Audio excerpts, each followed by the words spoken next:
Halo guys, assalamualaikum. Ketemu lagi aku dengan Sofia nih ya. Oke guys, di konten kali ini aku nggak makan atau nggak apapun.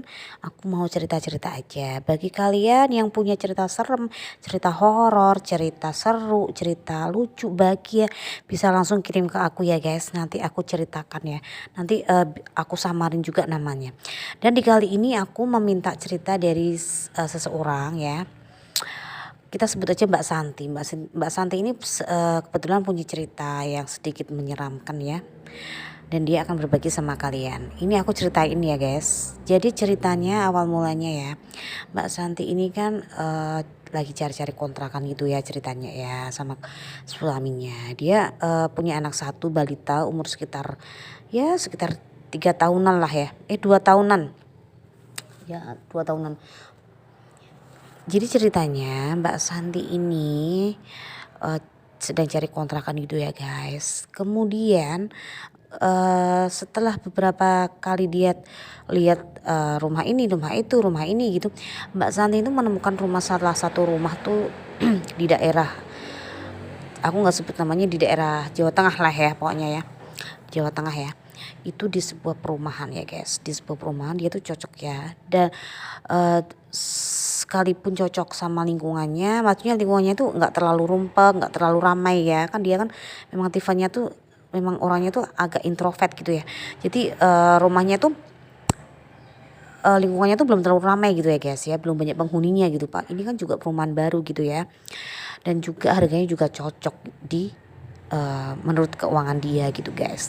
Jadi awal mula cerita tuh ya setelah nempatin sekitar 1 bulan ya, sebenarnya tuh nggak ada apa-apa ya waktu itu ya guys. Rumahnya tuh nggak ada apa-apa. Tapi setelah 1 bulan menempati suatu ketika ya, Mbak Santi itu kan mau buatin minum susu anaknya ya. Nggak tahu kenapa sekitar jam 1 malaman lah ya, anaknya tuh kebangun minta biasa kan lah ya anak kecil minta minum susu botol ya guys, karena Mbak Santi tuh udah tidak menyusui ya, udah disapih ya. Jadi Mbak Santi membuatkanlah susu itu. Jadi jarak antara kamar sama dapur itu deket banget guys, karena rumah tipe 36 ya, jadi nggak terlalu jauh gitu, masih satu kawasan ya guys. Jadi ceritanya kan Mbak Santi langsung buatin anaknya minum kan ke dapur. Jadi sewaktu Mbak Santi buka pintu sampai ke dapur tuh Mbak Santi udah merasa kayak merinding gitu guys. Jadi kayak di bagian ruang tamu itu kayak ada orang, tapi Mbak Santi lihat gak ada gitu loh ya. Kayak kayak apa ya, mungkin jika kata Mbak Santi sih juga itu bukan asumsi dia ya, dia memang merasa aja gitu kayak ada bayangan orang, tapi ketika lihat tuh nggak ada gitu. Jadi ketika Mbak Santi menuju ke dapur juga kayak ada yang ngeliatin dari belakang gitu, terus Mbak Santi lihat belakang nggak ada gitu guys. Ini kata Mbak Santi kayak gitu ya. Terus mungkin pikiran Mbak Santi, alah nggak apa-apa lah itu mungkin pikiran aku aja. Mbak Santi masih positive thinking ya saat itu ya guys. Terus dia buatin minumnya terus masuk ke kamar ya guys.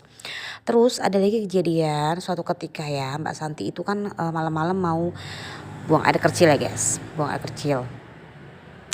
Jadi nggak tahu kenapa Mbak Santi itu seingatnya Mbak Santi ya guys, Mbak Santi itu seingatnya tuh kamar mandinya tuh dibuka gitu. Maksudnya saat itu kan suaminya nggak di rumah ya. Mbak Santi terakhir kayaknya menggunakan kamar mandi itu ya sekitar habis Isya ya guys, karena dia kan kebangunnya sekitar pukul 11 malam ya. Jadi Mbak Santi tuh merasa tuh pintu kamar mandinya tuh ketutup gitu ya. Padahal tuh sebenarnya dia tahu persis ya, kayak dia tuh terakhir menggunakan kamar mandi itu bukaan gitu, kebuka pintunya. Dari situlah Mbak Santi juga kayak agak-agak merinding ya mau masuk ya. Ya itu mungkin Mbak Santi masih positive thinking ya guys. Mungkin oh itu mungkin angin ya, atau mungkin ada hewan apa, mungkin tikus atau apa gitu ya, terus menyenggol pintunya gitu ya. Itu pikiran Mbak Santi tuh kayak gitu, masih positive thinking guys. Walaupun sebenarnya hati nurani Mbak Santi tuh nggak bisa dibohongi, dia tuh masih kayak agak ini kayaknya ada yang nggak beres gitu ya, tapi dia masih mencoba melawan rasa itu dengan positive thinking, alah nggak apa-apa lah paling apa gitu kan. Terus Mbak Santi pergilah ke kamar mandi guys dengan apa ya, maupun sebenarnya saat itu nggak ada apa-apa ya, dengan kayak perasaan was-was dan merinding karena di situ kok di rumah itu tuh cuman dia sama anaknya aja ya, anaknya yang balita umur sekitar 2 tahun itu ya guys. Terus guys, ini ada kejadian yang ketiga. Ini menurut Mbak Santi tuh udah kayak yang nggak bisa mentolerir ya. Udah nggak bisa. Waduh, ini koknya fix. Aku tuh mau pindah aja gitu guys. Padahal kontrakannya tuh masih lama guys. Masih sekitar 10 bulanan ya. Jadi suatu ketika Mbak Santi itu, padahal kejadian ini siang ya guys. Suatu ketika Mbak Santi itu kan lagi biasanya ya, biasa kebiasaan dia tuh kalau pagi habis mandiin anaknya ya. Habis mandiin anak, habis nyuapin itu kan di kamarnya dia kan ada TV, dia setelin tuh film kartun kesukaan anaknya gitu ya. Ya maksudnya maupun belum belum ngerti ya bocah umur berapa? Umur 4 tahun ya. Umur 2 tahun ya, belum ngerti ya. Ya tapi kan setidaknya kalau lihat kan film kartun tuh suka ya bocah-bocah segitu ya guys. Umur 2 tahun 2 tahun jalan lah umurnya dia ya. Nggak tahu kenapa ya Mbak Santi tuh seperti biasa gitu ya guys, habis mandiin, habis nyuapin terus dia ditinggal pamit ke anaknya, ini mama mau bersih-bersih ya gitu. Ya bersih-bersihnya sekitar area itu aja sebenarnya, cuman sekitar ruang tamu, dapur gitu-gitu ya guys. Terus Mbak Santi tuh nggak tahu kenapa waktu dia ngepel tuh dia tuh gak melihat anaknya guys. Ya ini memang melihat ya. Dalam artian dia bilang ini melihat ya guys. Ini aku cerita sambil merinding ya guys. Jadi dia tuh benar-benar melihat anaknya itu. Anaknya sedang duduk persis banget dan juga bajunya juga persis sama yang saat itu dia pakai anaknya. Dia pikir loh ini kok sampai di situ anak aku kok bisa sampai ke situ ya. Maksudnya tuh kalau memang jalan kan harusnya ngelewatin dia atau gimana ya guys. Nah tapi pikiran Mbak Santi tuh positif, mungkin waktu aku nggak lihat dia ke sana gitu guys. Dia jalan ke sana udah jalan bisa masih merangkak dan jalan ya. Terus nggak tahu kenapa apa Mbak Santi itu jadi Mbak Santi itu ya langsung kayak alat pelnya tuh dikasihkan di sebelahnya gitu. Dia mungkin mau mengambil anaknya itu ya guys. Waktu mau mengambil anaknya tuh udah nggak ada guys. Dan lebih parahnya lagi dia tuh bingung kan, loh anak aku kemana, pergi kemana, mungkin pikiran dia tuh jalan kemana gitu ya. Ternyata anaknya tuh tidur di kamarnya guys. Dan ini udah bener-bener fix Mbak, langsung lari ketakutan. Dia telepon suaminya bilang pokoknya hari ini kita pindah, kalau sebelum pindah kita ke rumah orang tua dulu, kita nginep di sana sampai kita benar-benar merupakan rumah yang cocok gitu guys. Terus suaminya sih juga kayak menenangin Mbak Santi, ya udah nggak apa-apa, kita tunggu beberapa bulan lagi ya, beberapa bulan kita cari lagi ya. Tapi Mbak Santi tuh nggak mau guys, kekeh mau pindah sekarang juga.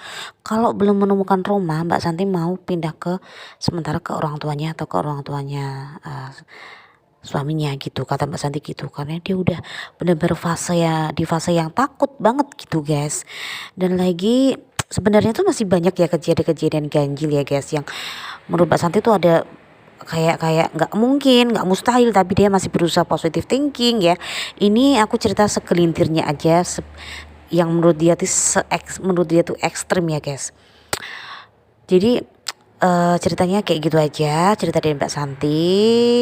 Jadi kalian yang punya cerita-cerita lucu, horor atau apapun juga bisa kirim ke aku ya guys. Bisa ke DM ke aku atau ke inbox aku di FB ini ya, di Facebook ini, nanti aku ceritain dengan nama samaran. Jadi nggak aku sebut nama kalian gitu guys. Oke guys, nanti aku akan bakalan ceritain lagi cerita-cerita lain lagi. Jadi tetap aja jangan lupa follow aku ya guys. Jangan lupa like, comment, and share juga guys. Untuk Mbak Santi, terima kasih udah mau berbagi cerita sama aku ya. Semoga cerita ini bukan untuk mempertipis iman kita ya guys, bisa untuk lebih tebal iman kita, bahwa kita tuh derajatnya lebih tinggi daripada makhluk halus atau setan atau apapun ya guys.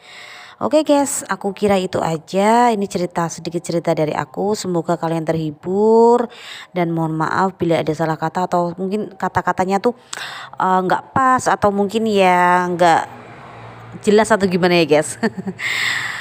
Karena juga aku tuh pakai suaranya tuh juga nggak pakai mikrofon ya guys, jadi langsungan gitu aja gitu guys. Oke guys, terima kasih. Wassalamualaikum warahmatullahi wabarakatuh. Thanks for watching guys. Bye bye, sampai jumpa di konten berikutnya. Thank you for watching ya guys.